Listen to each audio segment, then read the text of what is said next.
infinite ammo. Alright, so before we start this podcast, there is an honorable mention I wanted to illustrate that I don't think was brought up in the podcast, but it's when developers have unlockables where you could play the classic games inside of the modern game. So if you boot up Narc on PS2, you can play the original arcade version of Narc. If you decide to, get Mortal Kombat Shaolin Monks, you can play the original Mortal Kombat 2 once you beat Shaolin Monks. If you get Metal Gear Solid 3 Subsistence, you will be able to play the MSX versions of Metal Gear and Metal Gear 2 Solid Snake.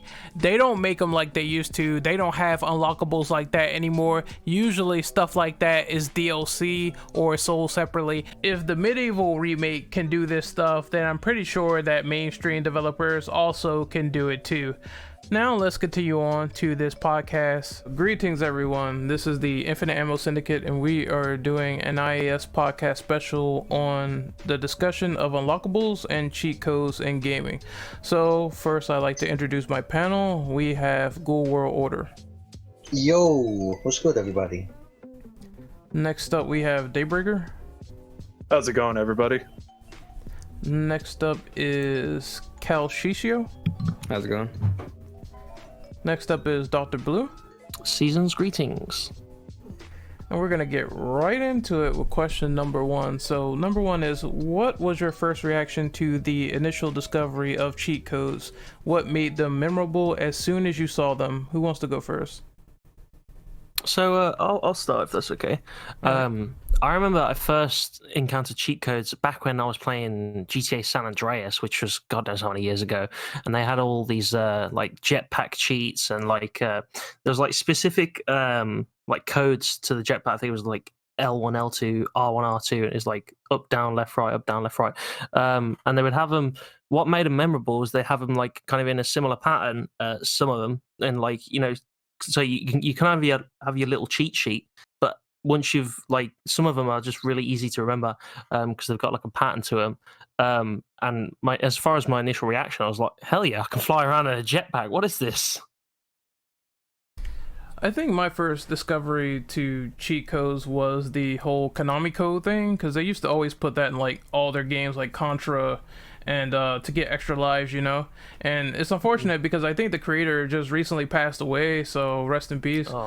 But it's one of the most memorable ways I got into it, by finding out those through the Konami code and getting extra lives, and also things like Game Genie. I saw like heads up displays for Game Genies in the store, and I always wonder, what were they? They were ways to get cheat codes on a specific console.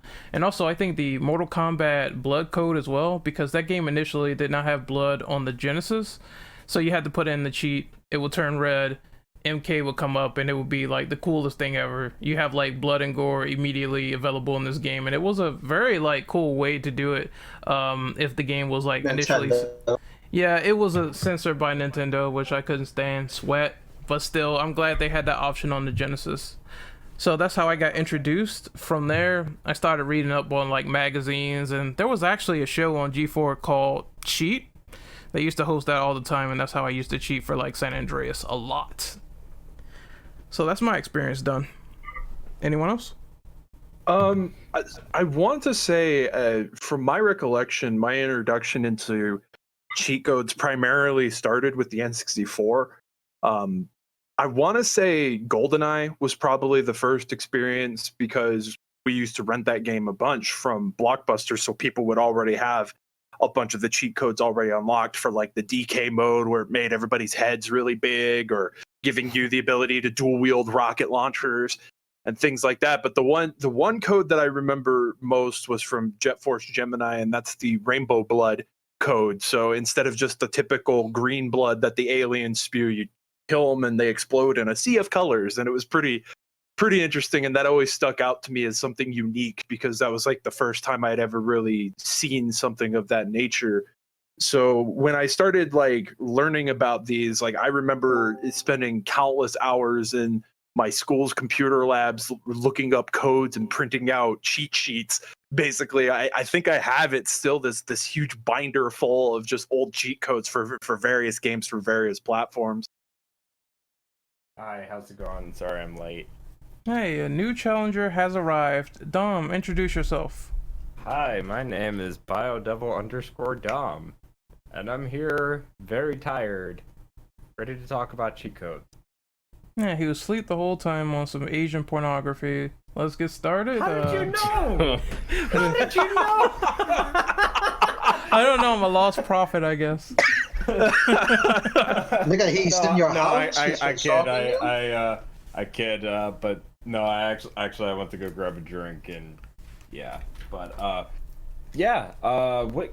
I don't have the doc actually. Is it pinned? It should be, right? It is pinned. The first question we're on is like our initial discovery of cheat codes. What made them memorable in your opinion?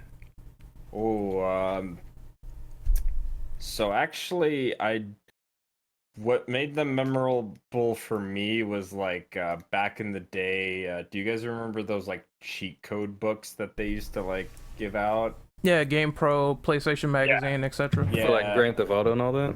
Yeah. Well, yeah, like, and they would have like the ones where like, like 1,000 cheat codes for like PlayStation 2, original Xbox, GameCube, Game Boy Advance, and stuff like that.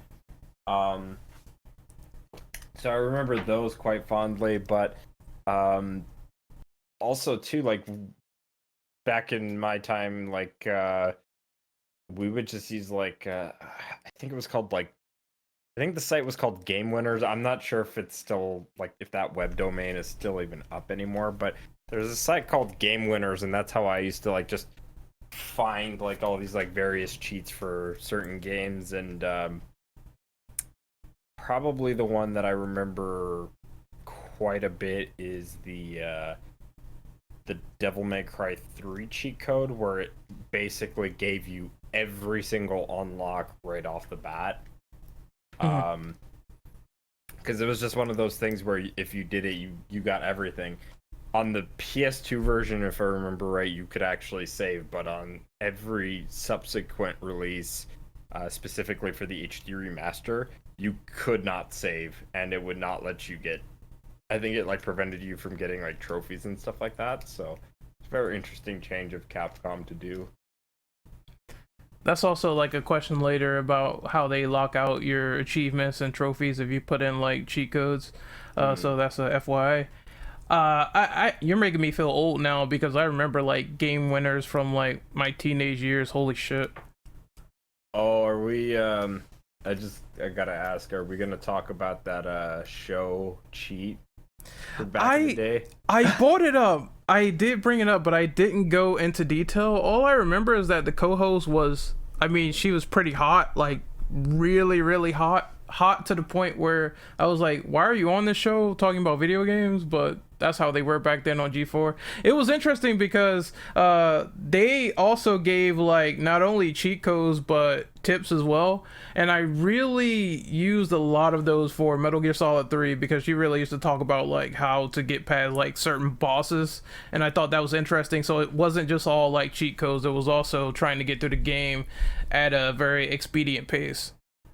Yeah, it was because I remember I used to watch that show on and off with my neighbor, who was also a really close friend of mine, and we used to just watch it just to see like even for games that like we didn't have, we just wanted to like see like what you could do with some of the games that they were giving out like tips and cheats for. So it was a very interesting time to be alive, I would say, for gaming, because like these days you don't really get cheats, and like I think on the occasions that they do like allow for cheat codes, like like we brought up, and I think it's going to be a question later on, is like how they basically lock you out, but we'll save that for later. Yeah, the last thing I want to add before someone else goes is that the whole landscape has changed. So we went from strategy guides to magazines to going and listening to people like, Kristen Holt from G4, and then we got the internet, so now it's not even a need to go back and use like the traditional mags for strategies. I mean, if you want to, you can, but it's easier to look it up on Google or watch a certain walkthrough on YouTube. I will say, because I don't know if there's a. Let me see. I don't think you bring up like strategy guides in this at all. No. I will say that like some of the more modern strategy guides, they'll bring up some things that not many people talk about in some cases. Like I actually own the Metal Gear Rising strategy guide, and there were some things that I didn't know about, like just looking up from like what people were talking about, like as the game was coming out and stuff like that. There's like certain pathways that you can take that that are pretty useful that the strategy guide points out. So Yeah, let's talk. Resident Evil mentioned that there was certain indicators where a strategy guide will tell you how many bullets it takes to kill specific enemies, and I thought that was really interesting. No one really talks about stuff like that, so there are those little nuggets of good information in strategy guides.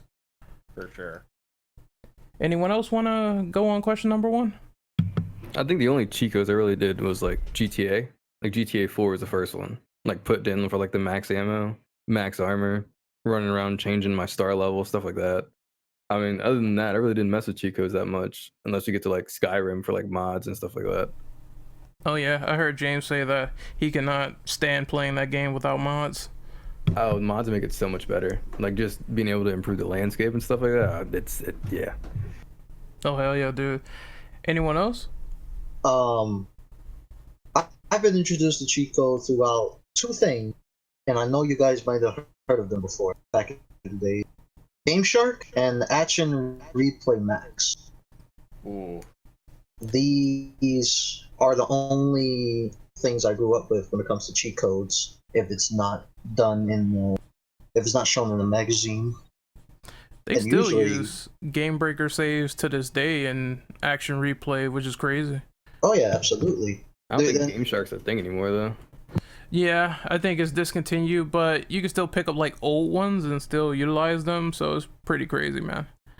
And I like how back then they'll give you cheat codes if you play like say a fighting game, for example. Shut up, Mom. That they let you play as characters that were never meant to be playable. Yeah, that was a That's thing. what I found interesting. That was a thing for a lot of games back then. You could play like another character that was just like in the game's files, but not like available for like unlock. We still didn't get that Akuma in Resident Evil 2 though, Kappa. Oh man. But we did get Leon and Claire in a snowboarding game, so That was a thing? Wow. yes. Jeez, I Yeah, never you knew could- that. You can play as Leon, Claire, and a zombie in this. I forget what snowboarding game it is. but it is- Trick and Snowboarding by Capcom. Oh, okay. Yeah. Yeah, Yeah, I never heard of that one for sure, definitely. it's not good. It's Oh. no 1080. It's no SSX. So Hold on. There's a PSP Action Replay? Really? No. really, I don't know. I'm not buying this. I don't know. Let's see. I like how that's the first response. But I think we're done with question 1. We can move on to question 2 if everyone's good. I could Yeah. read off number 2 if you guys would like. Go ahead, Dom. What is your favorite type of cheat codes that have been implemented in video games? So I think, generally speaking, I like the ones that are not necessarily like, oh, well, you get infinite like health or ammo or anything like that. But I do like the ones that are kind of more silly. GTA for me, I've always found those like cheat codes that you can get aside from the infinite ones that are available, where you could have like fucking riots like blow out and shit like that, or like I think San Andreas had it where you could have like you could be max fat, Yeah. maximum sex appeal, maximum like wanted and shit like that. Like it's ridiculous, but you could do it. Yeah, So, I think it's max fat, max muscle, max sex appeal. It doesn't even make sense, like bodily wise. Like, what the fuck is going on? right. So at least like the more silly ones I've always enjoyed. But I also don't mind the ones where you can like just unlock stuff. just a little bit faster, where it doesn't necessarily mean you're losing out on the experience per se. You're just kind of unlocking things a little bit faster.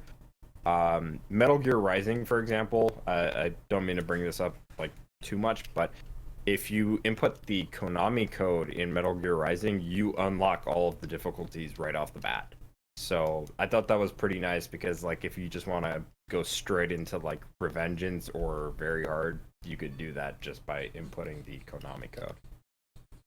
Trying to think of like some of my favorites. There's quite a bit of them. I would say, yeah, pretty much what you said. Just the stupid ones, like you can give all the pedestrians like rocket launchers and cause a riot in Grand Theft Auto. I always thought that shit was funny because they're all blowing each other up, and as soon as you spawn, you get hit with a rocket, and I'm like, okay, this is amazing. The general one I like the most is just God mode, because it's like you could just do whatever. No one could kill you. You have all the stats, all the weapons, everything unlocked, and it's good to feel like very overpowered in a video game for once sometimes, and just have some fun and fuck with it. So that's what I really like. I think I share the sentiment mostly. Like I like codes that offer a more ridiculous aspect to the game. Like I was mentioning, GoldenEye on the 64 had a bunch of them where like certain weapons you couldn't dual wield enabled you to dual wield every weapon, so you could run around with 2 sniper rifles or 2 rocket launchers or 2 moon lasers if you wanted to. And I like codes like that. I do also like codes that kind of give you either like post game content or sort of like Easter egg content. Some of the examples I'm thinking of are like in the Mega Man X series, for example, and like X4 and onward, there were cheat codes that allowed you to have armors for the characters that couldn't normally get in most of the games. And so you type in those codes and have another reason to play back through the game with the ultimate armor for X that just lets you do whatever. And then there's also Easter egg codes. The prime example I'm thinking of, it's probably a game that a lot of people in this room have not played, but it's a game called Solar Eclipse for the Sega Saturn. It's an old Star Fox-esque sort of game, on-rail space shooter. And there's a cheat code you get at the end of the game where you play the final level again, but instead of fighting all the normal enemies, you fight pictures of all the developers. So it's like heads of all the developers that developed the game. And like there's actual like in-game voice acting and stuff like that like comments on the fact that like you're fighting, like, oh, the producer shows up and he's the boss, so it's just silly stuff like that.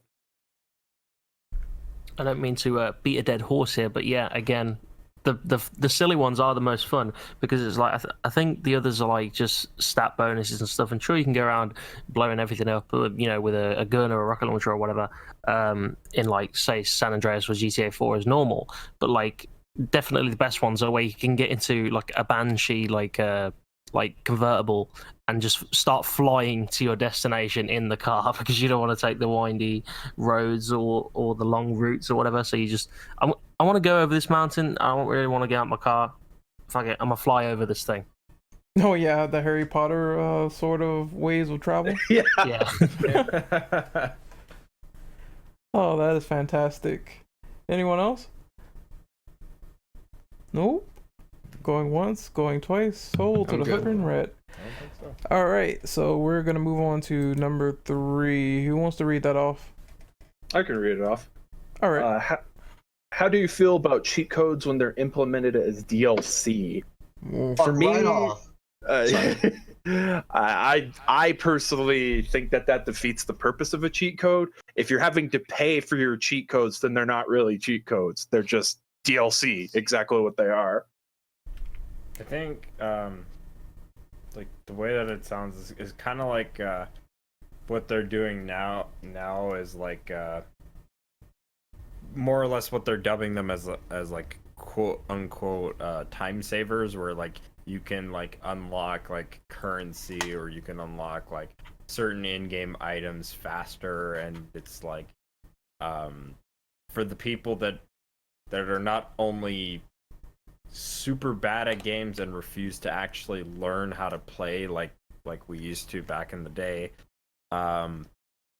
but also for people that like to use the argument, well, I don't have time to play video games, so I need all the shit unlocked like right away. Like, for Some for like for like a lot of the things that we're seeing now is like, again, like currency, and like actual in-game items that you can unlock that people are just ending up like paying like, about $3 or $4 for on average, per like DLC, and it just, I don't really like the idea of that.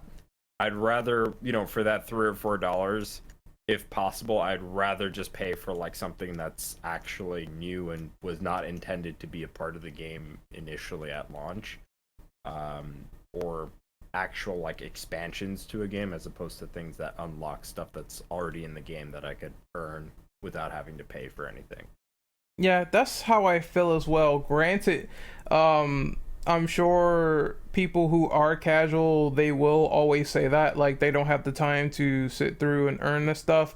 But I'm like, since I'm more hardcore, this doesn't apply to me. I rather earn everything and accomplish it, as opposed to just buying it, these grinds or whatever, when I can unlock them in game. So if I always have the option to unlock them, I always go for it.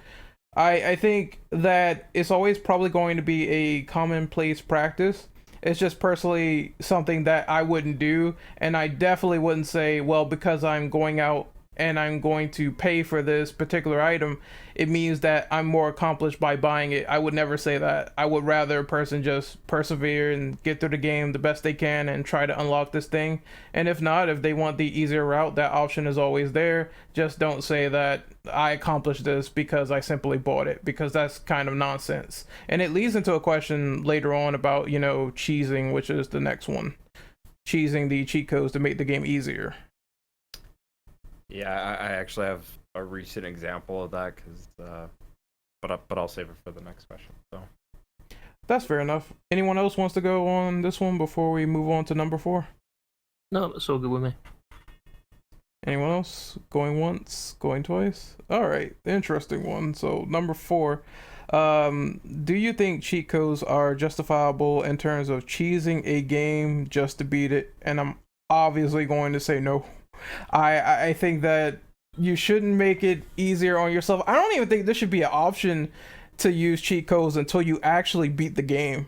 Like, when you finally did that in-game sort of like grind and you got everything, and it's like, well, fuck it, I want to use my infinite rocket launcher, I want to use my infinite sword mode that I have in Metal Gear Rising. It's like I'm obligated because I actually went through and completed the experience and I have everything bought. I think that's when it should be utilized, but I don't think it should be available immediately just because you implement the cheat code and you're trying to cheese through. I think it depends on like what the cheat code is, because I know like some of like the landscape ones, like where it changes like the appearance, makes everything look better. I feel like those are like okay and cool to like put in the beginning, but I feel like if you're doing it just to like rush through the game, then that's a whole different story. Like God mode, stuff like that should not be available immediately. Anything that changes the environment but still the game is not really too impacted by it, like you're not really dumbing down any of the adversity, then I think it's totally fine. So the recent example that I was going to bring up actually was the original Final Fantasy VII that you can buy on PlayStation 4 and on PC. And I think it's also on the original, or not the original Xbox, but the Xbox One. But correct me if I'm wrong on that one. Anyway, on that version, I recently had discovered that there are 3 particular things you are able to do with the analog sticks if you click them in. If you click in, I think it's the left analog stick, you get a 3 times like increase to speed.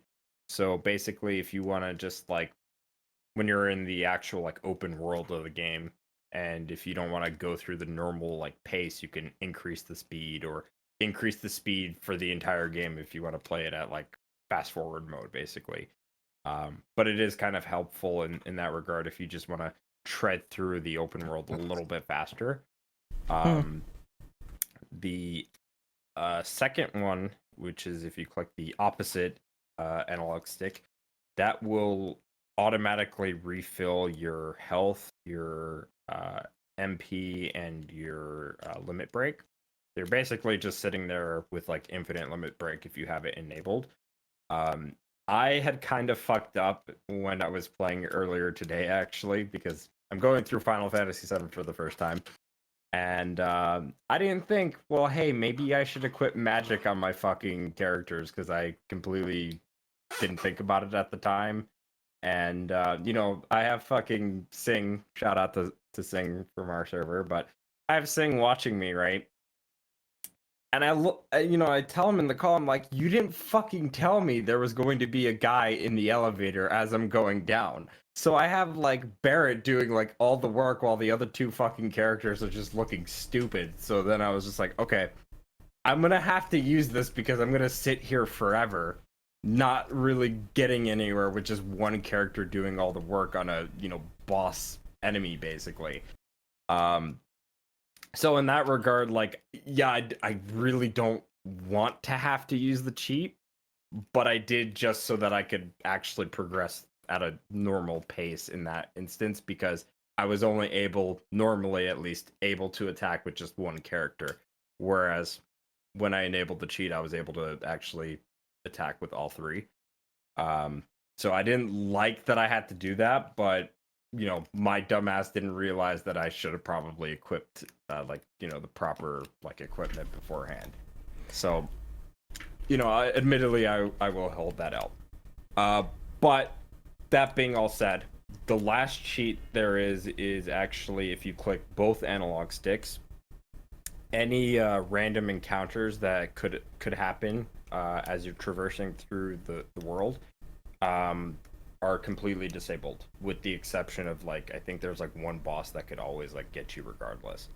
But that said, any random encounters as you're traveling where you normally you would get attacked maybe 4 or 5, 6, maybe 12 times, just as an exaggeration, just going from a short distance, that just doesn't happen. So those are the 3 cheats that are in that version of Final Fantasy VII. I will admit there are those artificially difficult grinds or challenges where it's I just want to get through this. I mean, but there is a great cheat code I use for Sekiro. It's called the uninstall button. I mean, it worked for me. I just got I just got so disinterested in playing it. I'm just like, you know what? I have a perfect cheat code. It's just getting rid of it. Sekiro is ridiculously hard. Yeah. It's a monster. Actually, I'm kind of glad you brought up Sekiro, because fucking what's his face, hipster show gamer, hip hop gamer, decided he was gonna just enable cheats and play through the entirety of that game from point A to point B using cheat codes, having God mode enabled. So he didn't actually experience that game per se. He probably enjoyed himself the best way possible, but then I saw him do it with Cuphead, and I'm like, bro, I don't get that. So, always doing it all the time. Like I said, when it came to my example of Final Fantasy VII, I didn't like that I had to do it, because I would have rather have beaten it normally. But I had really no other option other than I could have sat there for 2 hours with one character doing all the work, or I could have just gone through how normal progression would have using the cheat, which I unfortunately had to do. But I wouldn't go through the entire game like that. That's just not fun. Yeah. First time around. It's just, if the game is fun and balanced, I would rather learn it than to cheat. That's how I feel. Yeah, I think it does vary from game to game, because there's some people who I think GTA 5 online PC is just full of modding. I think it does depend game to game, because GTA 5 on PC, or even just in general, is really grindy, and they've purposely made it that way so they can make more money. So I think that if they're cheating there, it's somewhat justifiable, because it's kind of fighting back at the developers a little bit, saying okay, this is a bit much. You need to not fucking do this again, because it's just not enjoyable. It's just too much of a grind, and it's putting money before fun. But with a game like Sekiro, I think it's tough, because like it's supposed to be a hard game. It's supposed to, test you. It's supposed to, give you that difficulty and that satisfaction when you beat the game. So I think maybe you shouldn't use it on games like that, but on like games where like GTA 5 Online, where it is purposefully made grindy, I think it's okay. Yeah, I agree. It's like you're not gonna get that sense of satisfaction with Sekiro if you decide to cheat through it. But if the grinds are just extremely boring, extremely long, excruciating, I'm like, I just want this to end. I'm gonna press the button so I can get through this like a little bit more easier, so it's a little bit more convenient. Because some of these things they try to do, like micros, and when they get like super intrusive and to screw you over like that, it's just not fair. Yeah, it's not fun either, which is ultimately what games should be in any situation. Like, no matter what your game is, its first priority should be fun. It shouldn't be balanced. It shouldn't be, how much money you can make from it. It should always be fun. It's like my friend James said. He said that Mortal Kombat 11 grindy for costumes, that was basically like free labor. You're just constantly doing it over and over again. So that's how I felt trying to unlock some of those. And I'm like, if I could just get through this easier. And I kind of did use exploits, I'm not gonna lie, to get like very rare stuff. We did the exploit for the statue, and we gained like all the costumes before they patched it. And I'm like, yes, fuck you, NRS. I finally have this now, so it's kind of a good feeling sometimes, I'm not gonna lie. I don't necessarily know if you could call it a cheat, but at the time for Neo 1, there was an exploit where you could like use a kunai or a shuriken on a certain stage to get like one of the floating heads to get stuck underneath the staircase, and they would constantly give you Emrita, which is basically like the upgrade currency. Oh, I know what you're talking So about. you could literally leave your fucking console on like overnight, like on for like several days, right?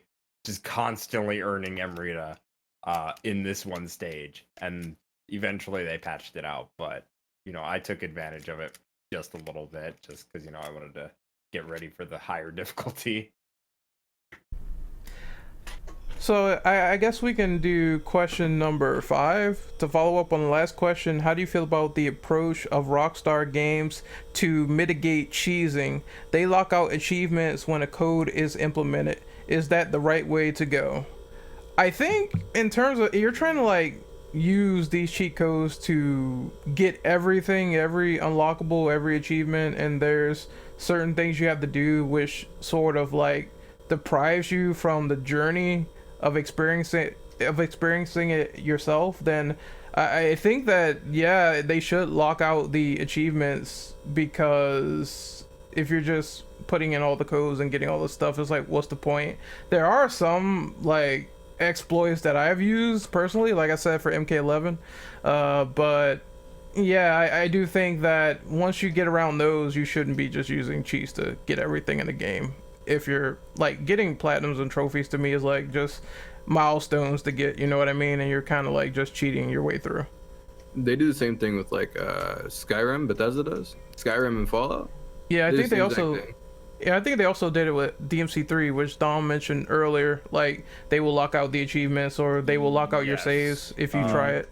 In the HD version of DMC3, or every subsequent version that has come out since the HD version, they have locked out the ability to save. I don't know about achievements. I want to say yes, although no, actually no, because Devil May Cry 2 also has cheats, and if you have a certain version for the PS3 360 version, whereas on PS4, Xbox One, and PC you could just change the region and get away with this. Mm-hmm. There's a thing where you could get infinite DT, and Bloody Palace is a real pain in the ass to go through in DMC2, and it takes forever compared to like DMC3 and DMC4.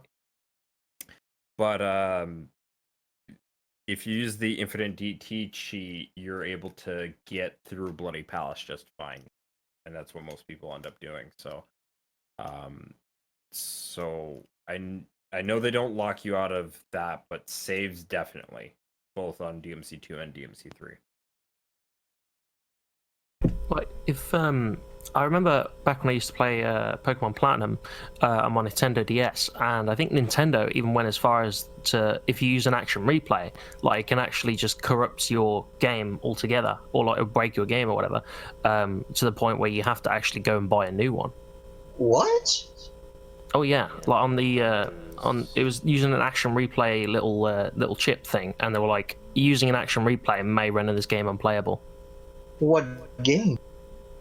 Pokemon Platinum. Oh That's the man. first I've ever heard of that. Isn't there like certain games where, I know this is like a little bit off topic, but there's certain games where it's like, isn't it where if you put in the cheat codes like constantly, sometimes it can brick the game? Because I remember like at old GTA games, there was that warning where it's like, you can't save too many cheat codes and save it to your save file, otherwise your game would probably get corrupted forever. And I did have like a legit copy of Vice City that broke because I put in like 100 different cheat codes, so maybe like it's a little bit of a failsafe as well, just in case, because back then I did legitimately have a game break because of that. Oh yeah, I broke Skyrim before doing that, loading it up with like landscape mods, and eventually it was just like it wouldn't load out anymore, and I had to uninstall it, reinstall it like 50 times. Yeah, so it seems like even then, when you have the free reign, there can be trouble in paradise if this happens to you. Anyone else want to go on this? I just wanted to say that like I don't necessarily think it's a bad thing to lock out achievements. But I guess it kind of depends on the circumstances. If it's something that like, I don't know, I guess like if you've done like the majority of the game, for example, and you're like 80% through the achievements, and you're just like trying to get those last couple few, like, yeah, like I guess it wouldn't be so bad to like, you know, just like make it okay to use cheats at that point. But like for people who are jumping right in, I think it kind of takes a little bit away from the value of the achievements. But then again, I mean, there's those weird websites where you can like have people get achievements for you. Like, Yeah, I wouldn't want to trust anybody with my account information, but I guess that's a thing you can do. It's a service you can buy. So oh yeah, you're talking about pay for platinums. I remember that. yeah. I don't understand it, because it's like you're entrusting this random stranger to play the entire, at that point it's like, why are you even like, why did you even pick the game up at that point? It's like, if you don't want to play it, why, or even get something from it, it's like, why even bother? But I guess people are into that. I just found that ridiculous, because I remember back in the day, I think the admins were commenting on my videos because they did not like my comments on it. But I'm like, I just would not, it's such a risk factor doing this that I just wouldn't even trust it. But yeah, if you want to pay for platinums, if you want to be a lazy bum, you can do that. I think the longer the platinum is, the more expensive it is to get. It's some shit like that, I don't know. Well, and then like I guess my question there too is like, what happens if it's a game that requires online achievements, like Quantum Theory, for example, a game that nobody fucking played the multiplayer for? Ooh. What the fuck do you do in that instance, where it's like you can't pay for the platinum when there's nobody to freaking get the achievements with? I'm assuming one thing, maybe they boost. Maybe there's some way where they go out and boost and find people to play this game with. But then that's the other person spending more money. So, and if they don't have the game, you have to factor that in as well. So that kind of defeats the purpose. So maybe they're like, oh, we won't do this game in particular, but other ones we will do. See, that's kind of a thing I wonder, like, even for like bad games, like two games that come to mind in particular are Resident Evil Operation Raccoon City and Umbrella Corps. Operation Raccoon City has multiplayer achievements, and you need them for the platinum. Mm-hmm. And Umbrella Corps obviously is always online. So, you know, like, and I don't know anybody who's going to be willing enough to get a platinum for pretty much a dead multiplayer game. I will troll. I will say, So- you know what? I want you to do a job for me. Get the platinum on Mag. Go ahead. Just do it. The servers is so down, dude. It's like, come on. What was the other game that was like really popular back in the day in like the early or it wasn't popular, but it was like one of the like early PS3 like online multiplayer games. SOCOM Mm. Was it SOCOM? Maybe Confrontation, maybe. might Yeah. have been. Yeah, that server is dead too. So if you're gonna try, there's that disc is like a fucking frisbee. There's no way. But that is just too funny, man. I'm so glad somebody brought that up. But we're gonna move on to number 6. If everyone's done with number 5. Yep. All right. We're going to switch gears to the topic of in-game unlockables. How do you feel about the philosophy of earning rewards? Yeah, it's a pretty standard affair, really. Mhm. I just think, like, I think the big thing, and I think I heard a Doge too, but, but I think the big thing is like how difficult it is to unlock something, and is it worth your time?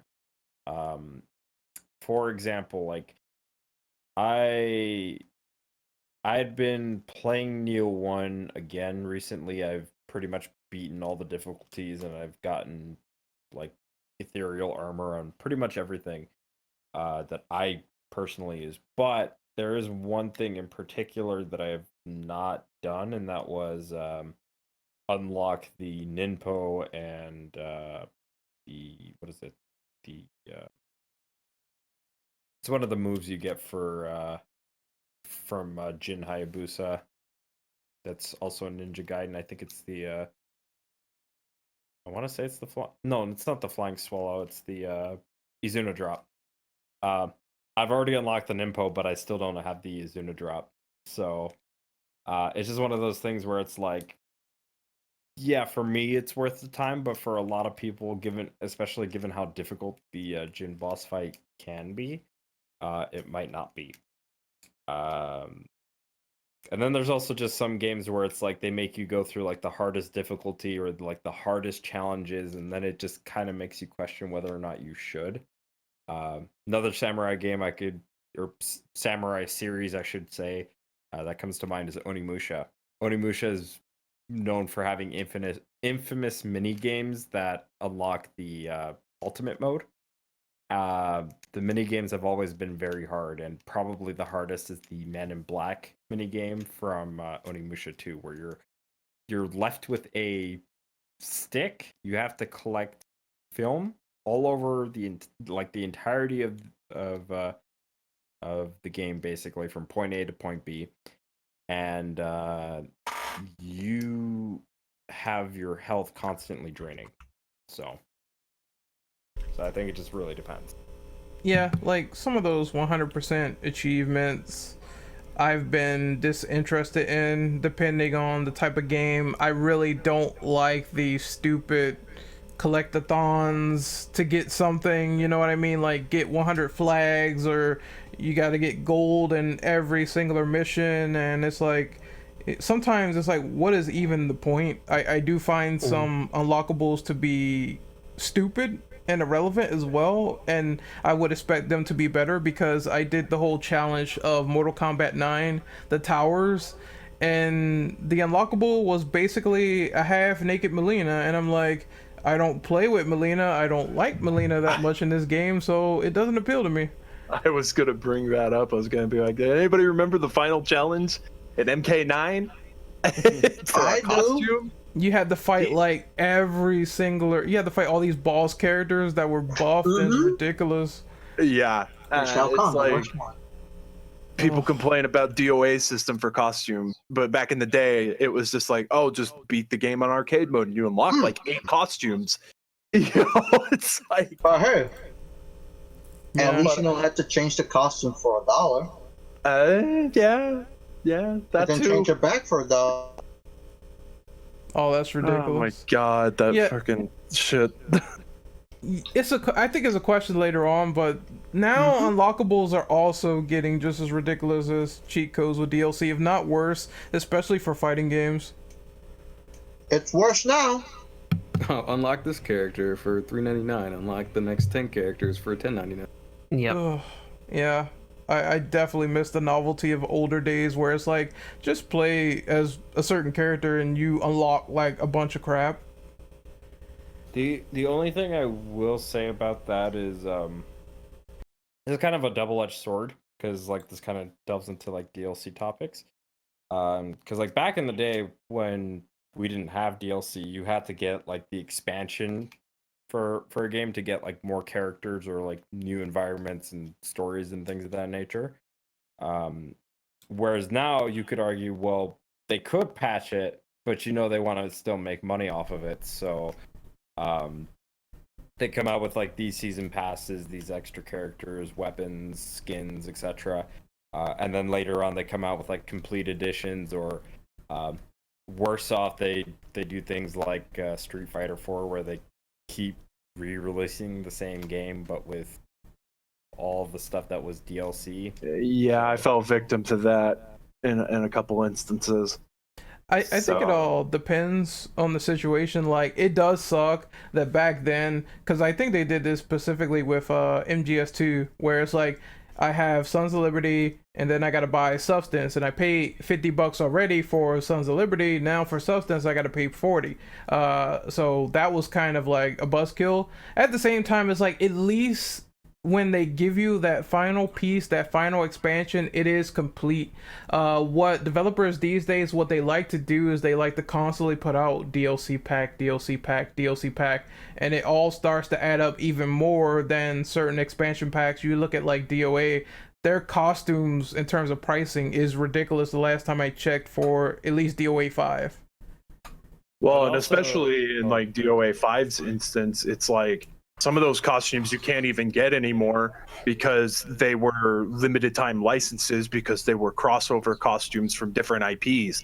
So it's like, so not only are they like nickel and diming you for content, it's like you better get it while you can, because it might go away, you know. Siege had that problem too. Rainbow Six Siege, like Oh yeah. so they had the Pro League skins, and admittedly I bought them because I actually did like the Pro League skins, and the money, as far as I'm aware, that was like generally going towards the like the winners of like the tournaments they would hold at the end of every season.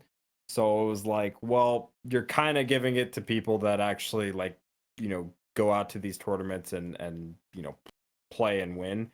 So it's not technically going straight into like Ubisoft's pocket in that regard. But I digress. Something else that came to mind was like, because I play Musou games a lot, and like old Musou games on like PS2, like when you got the expansion, like you could technically play this expansion on its own as its own like standalone game, and it still felt like it was a great like standalone experience. These days, when you get like, because sometimes they do like they make an expansion, but then they decide, well, we want to make it standalone, and sometimes that standalone experience doesn't really turn out all that great as a standalone experience by comparison to what we used to get back in the day. So Yeah, I think a good example is the new Avengers game. Like, I don't know how this whole, we're going to constantly make all these other superheroes and they're going to have their own DLC stories, and it's going to be continuous single player over and over again, and you got to pay for all these different packs. I think that's going to be a horrible idea when it all adds up. And even Spider-Man PS4, like there was like some DLCs that were really good, and then there were others that were kind of weaker. So it just really justifies, like, is the expansion pack still good to keep continuing buying the other chapters? Yeah, exactly. Pre-order now, you get a taunt. Oh, I'm sorry. oh yeah, I remember that. I mean, they would do some shit like that. Like, you know, they do like lock like some of these like smaller things where it's like, admittedly, like, yeah, sometimes that stuff isn't really that good and it doesn't really matter, but it's like, you know, at the same time, they like some of these companies like Bethesda, I'm looking at you, they fucking lock out that pre-order DLC. So like if you don't get it when you pre-order, you're shit out of luck. Yeah, that's like two of the worst things they could do. Constantly make the expansion packs bad, and the second one is locking stuff out so you'll never be able to get it unless you get it at a certain point in time. Yeah. So but unless if anybody else wants to go, I could read off number 7. I just wanted to comment because we're still on question 6, right? Mm-hmm. I just wanted to say that when it comes to like in-game unlockables, it's preferable that it's stuff that's desirable, and as well as it's not this long chore to unlock stuff. Like especially because I keep thinking about like in the N64 days, you know, GoldenEye, Jet Force, Gemini, you know, they had these systems in place where it's like, oh, you reached a certain threshold and you unlock these cheats, you know, so that way it makes the game a little bit more, you can change it up a little bit with these different cheats and stuff that you have, you know. So I think that system is fine, but as we kind of said earlier, like if it's a really difficult thing like the MK9 tower, for example, for just something for, you know, one character or whatever, you know, it's like it's kind of a less desirable aspect to it. It's like, why would I bust my ass trying to do it if it's not something that I'm actually going to appreciate? Yeah, exactly. That's how I feel. And a really good example of, or I guess a bad example of collectibles is Assassin's Creed 1, because you'd have all different little cities which act as like their own levels, and then you'd have like the open world, like roaming around on your horse bit, and they would have like so many flags. I think in each city there was like 100. In Masyaf, which was like the Assassin's Creed Brotherhood place, where there was like 25, and then in the open world I think there was like 200-ish or something, and there was just a shitload of flags. And it's like sometimes I'm like, okay, I want to play a game, I want to get all these, you know, max achievements, but then I look at Assassin's Creed 1, I'm like, yeah, I'm not doing this one because there's just too many flags. I'm not getting all these flags.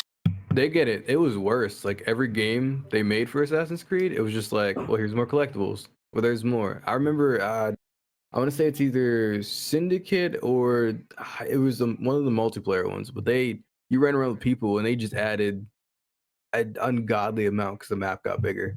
Oh, Unity. Yes, Oh, God. Unity. That was exactly the one. Unity was an okay game. I didn't like it. It was an okay game, and I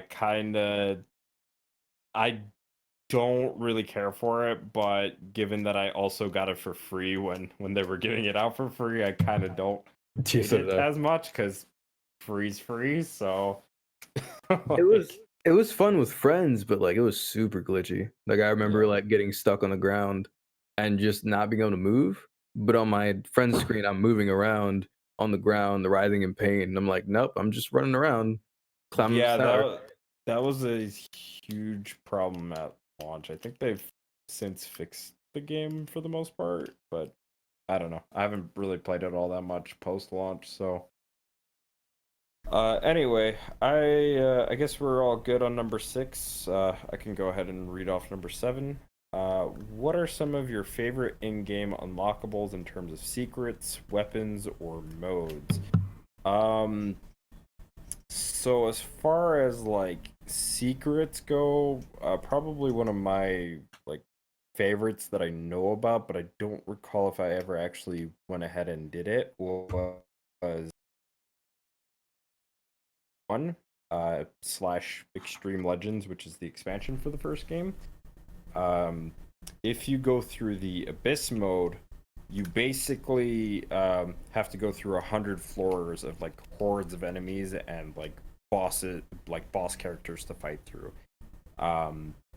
And after you get to like a certain point, you will unlock like different items that you can collect throughout, like the castle, like Abyss, and different like bosses that you've beaten. And one of the favorite unlockables that I have is the fact that you could literally unlock the Book of Five Rings, which would give you like permanent death element, which basically meant like all of your attacks were critical at like with like most swings. So I thought that was pretty cool. And also you have to beat fucking Lu Bu at the end from Dynasty Warriors just to get the final book. So And which game was that? Samurai Warriors 1. Oh, gotcha. I think one of my like favorite unlockables so far is probably Star Ocean till the end of time for the PS2. Just getting through all the battle trophies, like because they were a pain to get through, do this much damage, block this kind of attack, stuff like that, and just to get to the end, get some of the outfits, the new weapons, and things like that was really good. One of my favorites was it was Rampage. I think it was World Destruction Tour on the Wii. You start off with like the three main guys, like George the Ape, Lizzie the Lizard, and some sort of white wolf guy or blue wolf or something. You start off with the three characters, do all these levels, do all these secrets, and eventually you can end up unlocking like 17 other characters. There was like a cast of 20 different people you could play as, and I think it was like a 3D version as well. I think it was either that or like a different one. But like Rampage was really good for its unlockables. I think I'm kind of in the similar vein that the stuff that I like most is probably being able to play as alternate characters. Like, for example, the one, it's been a primary staple through most of the more modern Castlevania titles, but a lot of them feature, after you beat the game, you can type in a password, like a name, and it lets you play as another character, or it became like in some of them it's a separate mode that you just have to click on, and it's like, oh, okay, you can play that mode. One of them even had the ability to play as the original Simon Belmont in the boss rush mode if you typed in the Konami code at the title screen. So it's like just little things like that I think are more desirable because it gives you a way to not only play the game again, but you get to experience it in a different light. Like maybe the character might have different powers or different attacks, might have abilities that the previous character had to unlock, super late in the game, but they have them right from the get-go. Twisted Metal is a great example. Tons of different characters throughout pick any Twisted Metal game except the new one. And you get a plethora of characters that each have their own unique backstory. They have their own unique vehicle. Some of them drive differently. Some of them have different supers. It's just like those are the kind of things I like because it's the content that'll keep you coming back to play.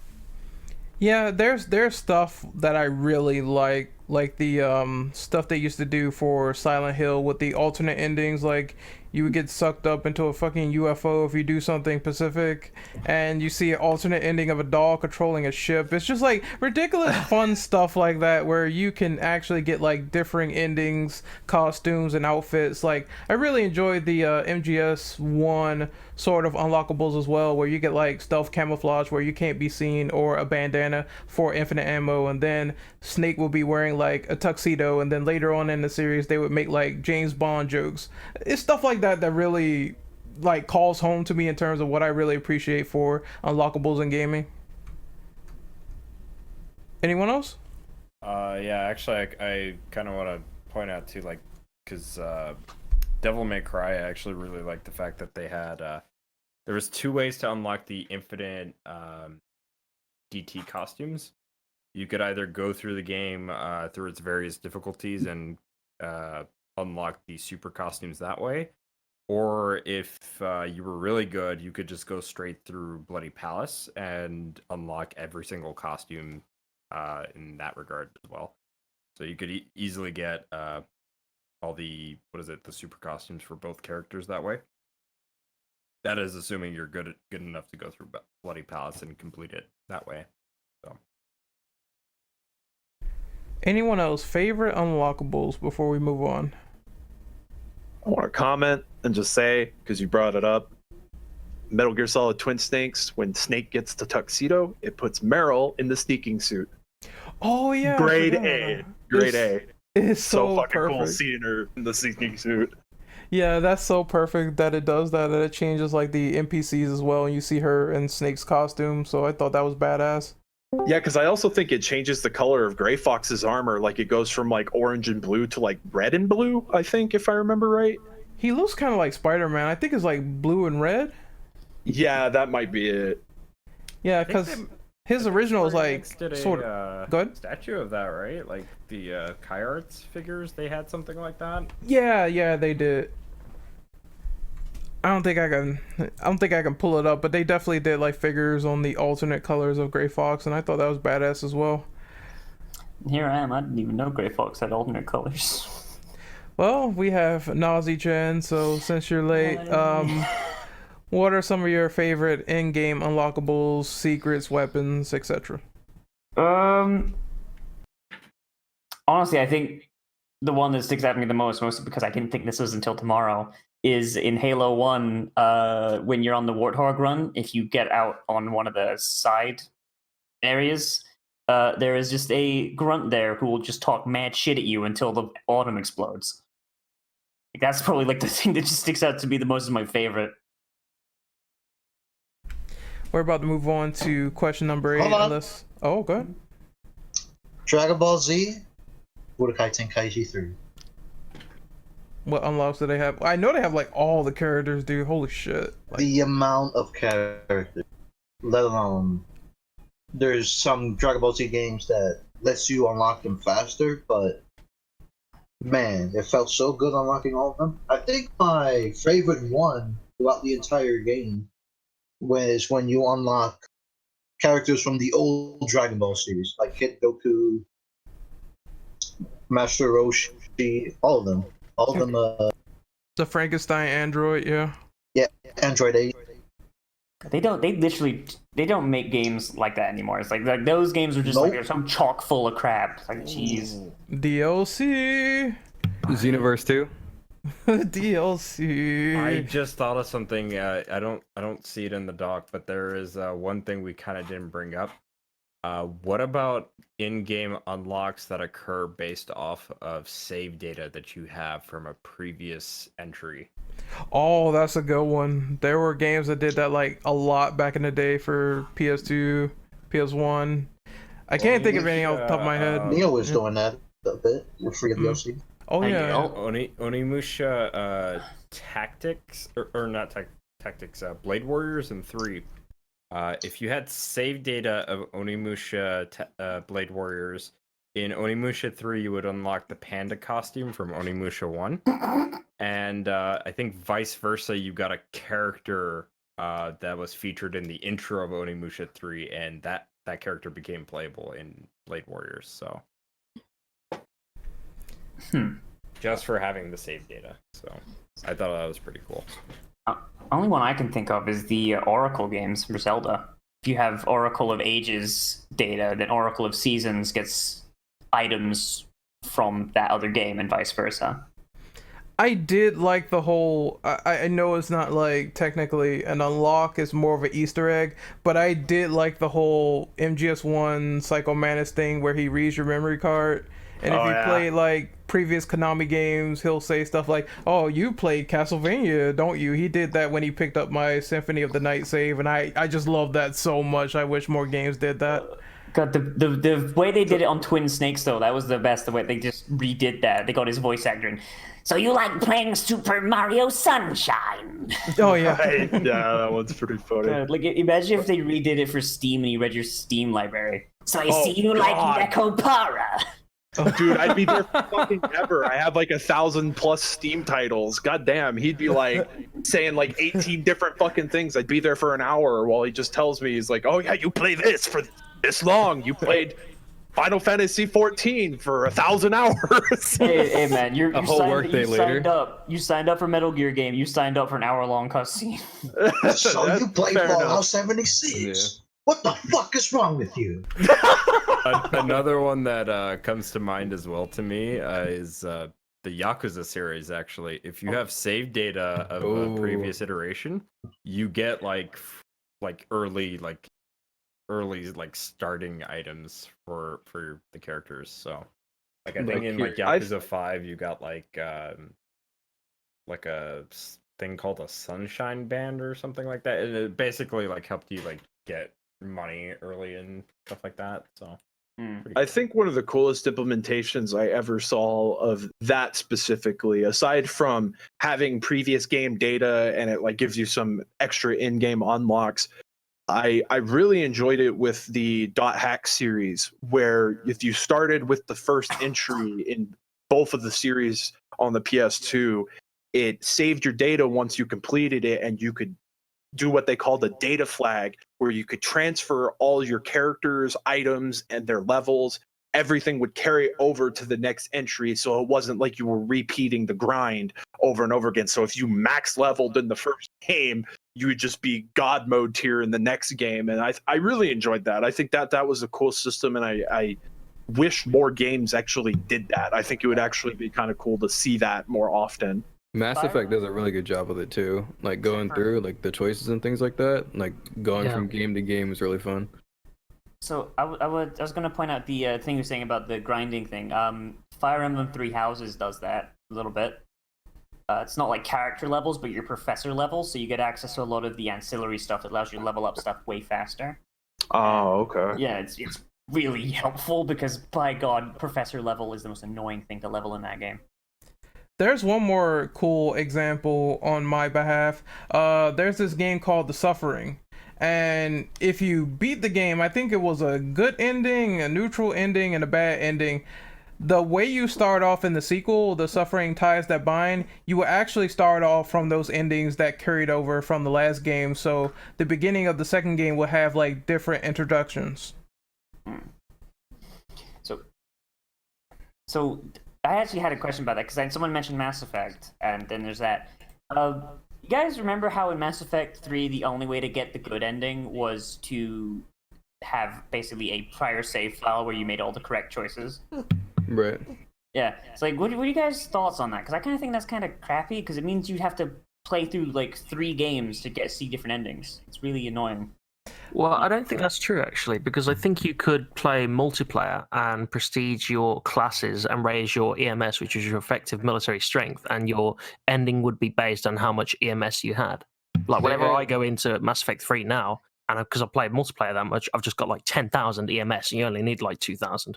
They had also like DLC, I guess you could say. You could pay for it to like make the choices for you. So like you could go through and buy it for like I think it's like $10, and you could go through and make all the right choices. You would miss some out though. It missed out the Thorian in Mass Effect 1 when you would put the choices into number 2. I didn't do the second one, so I'm not sure if that missed any out. Yeah, like when the game, like I mean, I'm talking about more when the game first came out, like when like it'd be more difficult to get that EMS, like now the game's been out so long, I imagine it's probably way easier to get. But I remember back then it was like I wanted to play through a renegade that did not get Tally absolved of her crime. And I was like, so I go in and I pick the default renegade option where that is the choice that's made for you. And I just get to it and I'm at like 199 EMS, no matter how much multiplayer I did. I just go in with the save editor and just create a Mass Effect 2 save. Like, it was stupid. But I imagine that's just something that time kind of destroys with the EMS thing. But I want to say, like, really quickly before we move on to number 8, unlockable weapons. Really quickly, I just want to say BFG, big fucking gun, Doom, let's go. It's great. All right, so does anyone have anything else to say before we move on to number 8? I'm good. All right, so number 8, is there any in-game unlockables in terms of modes that you want to see re-implemented in more mainstream games? Examples include boss rush, hidden co-op, unlockable characters in fighting games, etc. I think the last one is a no-brainer. Like, get rid of all this DLC bullshit. But yeah. I know they won't, so... I always like hidden bosses. Those are always my favorite in every game. They do it in Persona 5, I believe, as well, with one of the bosses that you have to fight at the very end. So you can go back and like re-upload your save and keep going, and then the boss. Yeah. I think MK had hidden bosses as well, like with Noob Saibot, Reptile. Oh. They were extremely hard to fight, no doubt, but it really felt rewarding when you beat them. I do like the reward where sometimes you unlock one of those hidden bosses as playable character. Oh yeah, and he's absolutely broken. Yep, like for example, Soul Calibur 6. After you beat, I think, one of the characters' story, you unlock what the Inferno, but he's not playable online, of course, because he's that broken. See the thing with that that's like tangentially that like, they never do anymore because it's just they all know we can make that DLC. Guys, remember when like in most fighting games, like if you went to the edge of the character select screen and you kept scrolling, eventually you get to a new character. Oh yeah. Like that never happened to me. Like freaking Ultimate Ninja Storm 2 did that, for God's sake. That was so ubiquitous. And now the DLC is such a thing. Like it's never going to happen. It's just so annoying. Yeah, it's definitely a testament that the landscape has certainly changed, because companies know that, like, regardless of how you feel about DLC, I think all of us, at least in here, can agree that DLC has become a very bad practice in the industry. But it just goes to show, like, because originally, you know, we had all this content that you can unlock through various games, through various platforms. You look at, you know, PS1, PS2, you look at the N64, you look at the GameCube, you know, the original Xbox. There was just a bunch of little things that they would add into the game, whether it be an unlockable character, you know, a new skin for the character or something like that, new costume, you know, new modes, you know, all that stuff would be there. And now it's like, oh, if you want that thing, like if you like Tekken bowling from Tekken 3, you know, or whichever game it was in, now you have to pay for it. You know, it's not just something that they just give to you. And some companies are better than most. Like I know, for example, like with Bloodstained, for example, a more modern game, they've been taking forever with their added on content, and so they're just giving it away for free. You know, so it's kind of hit or miss, but it's definitely it definitely shows like where the industry is now and just like how different things are. Yeah, it's really annoying because I remember when DLC just like first was a thing. Like it was basically like the game's been out for a year, but there's people still working on it in the background. Hey, here's this mission pack that we came up with like a few months ago. And it's like $5. Like Saints Row 2 did that a lot. That was really good. But now the DLC is basically done before the game even ships. I think what game I didn't like that did it, because I'm really into RPGs, Final Fantasy 15. Like there was these episodes that came out with the end that were obviously should have been in the game. Like they should have been background story that we should have known about beforehand, but they sold it in like 4 separate different DLCs, and they were all like $20. And I was like, yeah, I'm good. I'll just watch somebody else play it. Don't you not even get the actual ending to the game unless you beat the newest episode or something? Like you get like a true ending. I fucking hate that so much. They did that shit to Ashura's Wrath, and I'm like, my god, why? You know what's fucked up about that too is that like now what a lot of companies like to do is like after all the DLC is out, they release a complete edition. Yup. Or then like in some cases they'll release another edition that has most of the DLC, but then they're still releasing DLC for the game. Can I comment on that real quick? Because I mentioned earlier I've fallen victim to that, because I remember specifically with Street Fighter 4. I didn't buy Street Fighter 4 vanilla. Super Street Fighter 4 came out and it was a completely different game for the most part. It improved upon a lot of the mechanics from vanilla. So that was the staple game that they started building off of, you know, and then Arcade Edition comes out and it was a while. Like Arcade Edition stuck around for a little bit. So I was like, okay, that's got to be the definitive version. So that's the one I ended up buying. And then they release Ultra Street Fighter 4. Same thing happened. You know, I really wanted to play the Hyrule Warriors title. I didn't have a Wii U, but I have a 3DS, and I know that the 3DS version adds more content. And so I was like, well, it's been around. They haven't really said anything. And literally, I buy it a month before they announce we're making definitive edition for the Switch. It's like I'm not falling for this shit again. I'll just wait like 8 years to play this game. So the 5-10 different versions you want to release come out. See, I'm glad you brought up Warriors, because like I have to give flack to Koei Tecmo and specifically Will Megaforce, the guys that basically work on Musou titles. they've basically taken a similar approach to Team Ninja with like DOA, where now they don't even give you fucking EX colors. Like EX colors used to like it was first like they used to give you alternate costumes, then they changed it to you at least got EX colors. And then some games they had it where like if it was like Warriors Orochi, you had like costumes from like the various different games. I think like Warriors Orochi 2, they gave you literally like at the time every single costume for like every single Samurai Warriors character. And like specific fan favorite costumes for Dynasty Warriors characters. Now it's you have to, if you want costumes, you have to pay like an absurd amount for several different costume packs for the various characters. On top of that, in some of the games, they only catered the costumes only for the female cast. And it's like, well, this is, you might as well just call this fucking Dead or Alive Warriors at this point, because we're borderline going on that approach where it's just, now we're just focusing on titties. Yeah. You know, like I can't complain about titties, but I can complain about how this DLC is being focused, right? My dude, you want to hear the worst part of that? Because I think you're missing some newer information. Oh, I might be. They so for the new Dead or Alive game, the one where you pick a waifu and fucking do casino shit on Zack Island or whatever, Dead or Alive. Venus Extreme 3. Extreme 3, yes. So Dead or Alive Extreme. Now, if you want to change your girl's hair color, it costs $1 each time. Oh, I heard about that. An Yeah. actual dollar? Yeah. An actual they're dollar done? each time. If you want to change her outfit, that's a $5 each time. What? They're doing that in DOA 6. Yeah. I'm probably not gonna buy Dare Alive anymore. No. No, If you that's buy not- any of them, I'll be honest.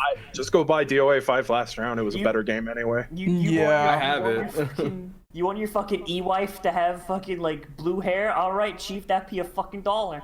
I say just try their free version.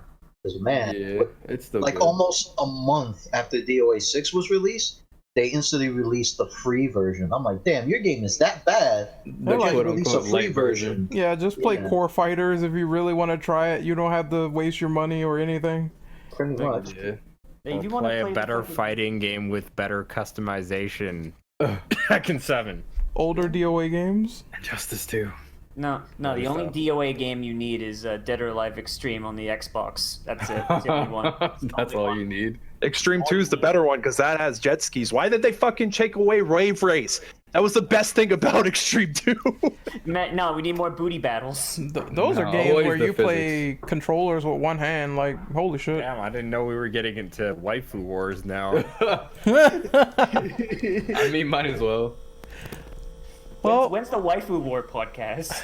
well, Oh, God. I know someone did say we should do not safe for work video games one. I think it was Brandon.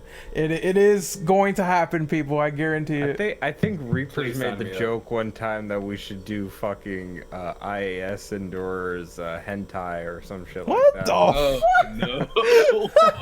Hey man, this nigga could watch Bible Black by himself. We good. Oh god, fucking I think it was Reapers, but I can't remember. It was a long time ago. IAS reviews the Hentai Haven front page. No, oh my god. Oh. Let's move on to number 10, please. Make it a comeback. Dom, can you take number 10 since we kind of answered number 9 anyway? Yeah. Oh, did we? Shit. Yeah, we did. Yeah. So to close out on the podcast, what is your most prestigious in-game unlockable that you worked the hardest for? That is a good question because I've played so many games at this point. I couldn't tell you like off the top of my head which would be like the most prestigious. I could tell you like the most rewarding ones. Like recently, because of the HD remaster, first time I'd ever beaten the Oni Spirits minigame was on Onimusha Warlords HD rather than the PS2 and Xbox version of the first game. So that was very rewarding for me. Also doing Way of the Neo recently, like and getting higher levels for the Abyss to get higher level gear and stuff like that. That was pretty rewarding for me as well. and probably getting like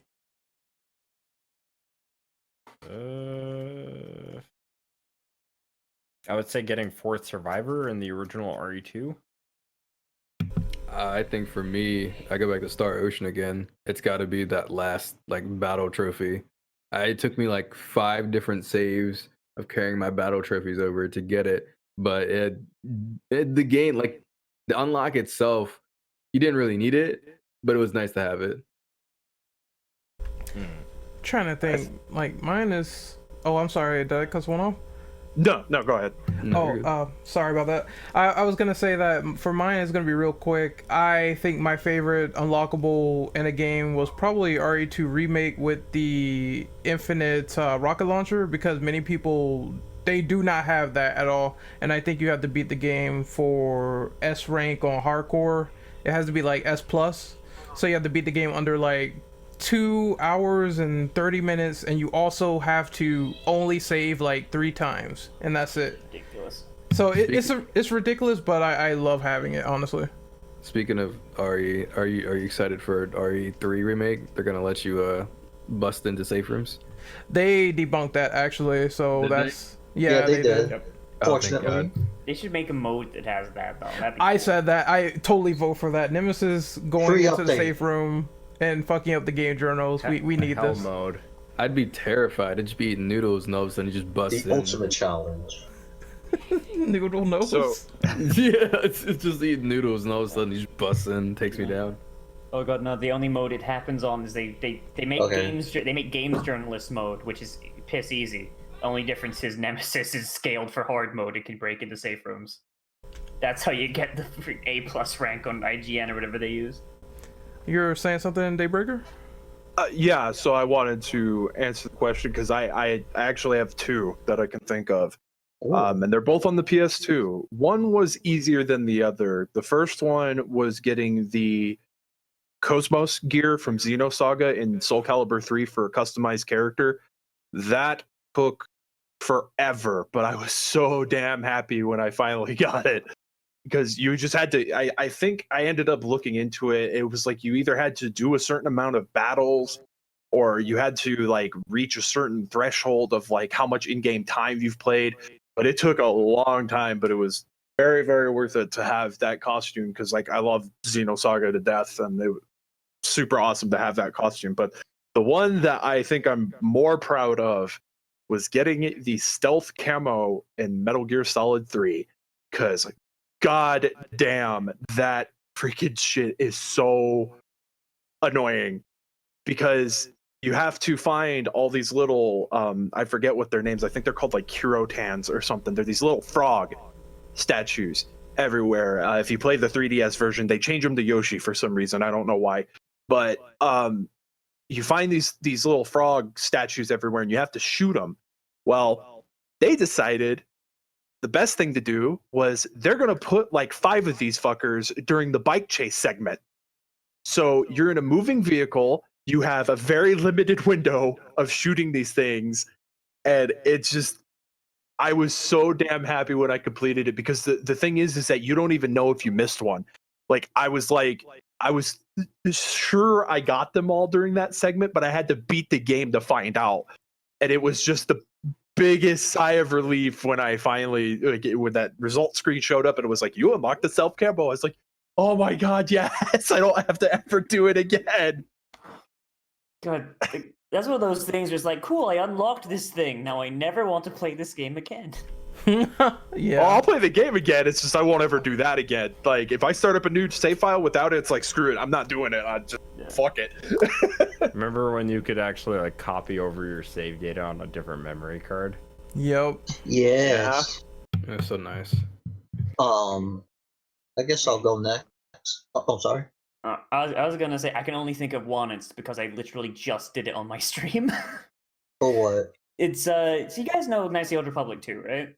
Yeah. Remember how big a pain in the ass it is to get your lightsaber? Yes. You can one planet it. Oh wow. Yeah. You get your but you have to go pure light side, pure dark side.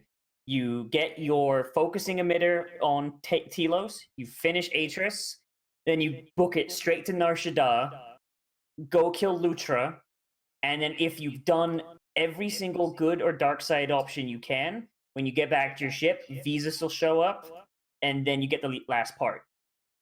Oh, nice. Done. and like it's just so good. Just have no planets done, but have that lightsaber right there, because Jesus, it feels so stupid being a Jedi and throwing around force powers but not having a lightsaber. I think it's the only thing about that game I don't like. That's another game I wish they'd bring back and make like a third game for it, and just. I think if I recall correctly, they're working on a third game. Oh, has it been confirmed? Oh, thank God. At least something in the Knights of the Old Republic like realm is being worked on. I heard movie-wise, maybe. I didn't hear about a video game. Yeah, I don't know how they would do KOTOR 3 though, because the story set up by KOTOR 1 and KOTOR 2, that story thread is actually completed in SWTOR's Jedi Knight storyline. It is. I mean, they could keep going because they're doing the Eternal Throne stuff, and they finished it. They could keep going after. Yeah, I mean, if they want to do something else, they could probably do something. Because it's like, well, like there's like 300 years between Revan and Mitra and the Jedi Knight. So I mean, there's something easily could happen in that 300 years. True. They could have it be told from the Sith perspective. That'd be cool. Yeah. Yeah. Kaneki, you were gonna go next? Oh yeah. There's so many unlockables that I did back in the day that I decided to just pick one that is probably my favorite, memorable even to this day, because I recently unlocked it again. Does anyone remember the game called Cyberbots? Full Metal Madness. Yeah, I just played it, but I did not unlock anything. It's a cool game. Well, I know there's a certain tip to unlock a certain character, and I think Daybreakers know what I'm talking about. But I forgot what was the tip. It was either you have to beat the arcade without losing a life, or without getting hit, or you have to beat it with all the characters. You get a particular character that you will not expect get in its mecha mode, or its mecha suit, I would like to say. Imagine if Akuma was a Gundam. Oh. Cyber Akuma? Yeah. Oh my god. Legit Cyber Akuma. I was like, Capcom went their way to make Akuma into a cybernetic mecha suit of himself. And believe it or not, he's actually overpowered. That was my favorite accomplishment when it comes to Unlockables. Yeah, I don't know about if I did any like unlockables, because it was such a long time ago since games I've played, I've actually had like unlockables. But I think there was Micromaniacs back in the day where you could unlock like different races. I think you start off like with a select like 7 or 8, and you can do these certain time trials, like you beat it by a certain time, or get like all silver medals or all gold medals, and you get different races. But one achievement, like, or kind of not one achievement, but like a series of achievements that I'm proud of doing, is that I went and beat all of the Gears of Wars on the hardest difficulty. The only one I haven't done is the newest one, but it's like, dude, fighting Ram on the hardest difficulty on Gears of War 1 was like so impossible. I just scummed it by there's like a certain crate that you can't get to, or like it takes a really long time getting around, and you just spray bullets. So I was so exhausted when I beat Ram. Anyone else before we wrap up? Going once, going twice. I was just gonna say that ROM thing. That's another thing I miss. I miss back when games let you cheese like that. Nowadays it's incompetence. Back then it felt more like, yeah, no, this is unfair and we know it. Hey, if you found it, good job. Yeah. That's certainly how it felt when I started cheesing things in like older games. I'm like, oh, I find this exploit, but now it's like, oh, the entire game is broken. Well, shit. Here we go again. Yeah. So I think we're gonna wrap up here. We're gonna do outros. So Nazi-chan, where can we find you, buddy? Well, I'm over at youtube.com/c/Nozovix, and I got anime and video game stuff every day, and sometimes I do think pieces. And I stream every weekend at twitch.tv/NozzyChan, so check that out. Awesome. Dr. Blue, where can we find you? I'm on YouTube, I'm on Twitter, I'm on Facebook, but mainly YouTube. It's just Dr. Blue with 2 O's, not a UE. But I don't know if this will all be in the description linked anyway. But if it is, just go check down there. If not, just DOCTOR space BLOO. Oh yeah, all the links and channels will be in the description, so you will find them right here. Next up is Infamous Kel. Where can we find you? YouTube and Twitch under the same name. Next up is Dom.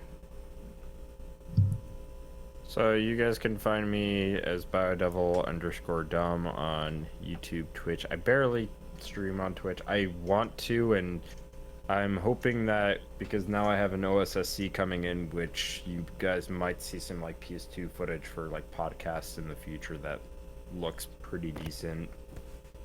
I'm hoping I could possibly stream PS2 games and also original Xbox games without any issues, because I used to have issues all the time trying to stream that stuff. And I'm thinking I might stream a little bit more often because it's easier to than recording and scripting full-on videos with what I'm doing right now with like work and stuff. But I do have 2 videos that are eventually going to release. I'm just waiting on commissions from Derek. So whenever I get those commissions, those 2 videos will release because they're both pretty much ready. So. Next up is Daybreaker. You guys can find me on YouTube, Twitter, and Twitch under the name Daybreaker Rain. I haven't really been doing too much content-wise, but I'm trying to get back into the swing of things, so hopefully somewhere down the line I'll start uploading stuff again, but that's where you guys can find me. And last but not least is Kaneki. You can find me on Twitch, Twitter, YouTube, under the same name as Ghoul War Order, and when we're gonna talk about ROMs and hacks, right? ROMs and hacks. Well, I think that will be, you know what, type that in the chat so I can remember, because there are some crazy stupid hacks that we could talk about, like mods or and added shit. in the suggestions thing for the event planner. Yeah, and I would also say if people have gameplay, send it to me, because I'm gonna need gameplay for this podcast. If you have any spare gameplay, I am a bum, please. Spare change, Yeah, he is. spare gameplay, spare pussy. Okay. Spare pussy. Please spare crumb of coochie. Go on this Pornhub, support this nigga. If you want that meme, I have. Spare crumb, miss, please. But just kidding aside. And I had a family member walk in during this part, which is always riveting when they make a lot of noise. Anyway, you can find me on YouTube at Renegade Operative. You can find me on Twitter at RenOperative_, and you can find me on Twitch at Renegade_Operative, where I will be doing various projects over this entire weekend. I just created something called Project Rosum, which is working on mainstream, retro, obscure, and doing something related to a side project of my choosing, and I hope these 4 projects will take off in the future as I plan them along. So I will be working on that. This is the Infinite Ammo Syndicate signing off on our cheat codes unlockables discussion, and I hope you really enjoyed this very much. Once again, slap a like on the video if you really love the discussion. Leave a comment, let me know how you feel, and I will get back to you at my earliest convenience. Thank you once again for tuning in, and enjoy. Take care.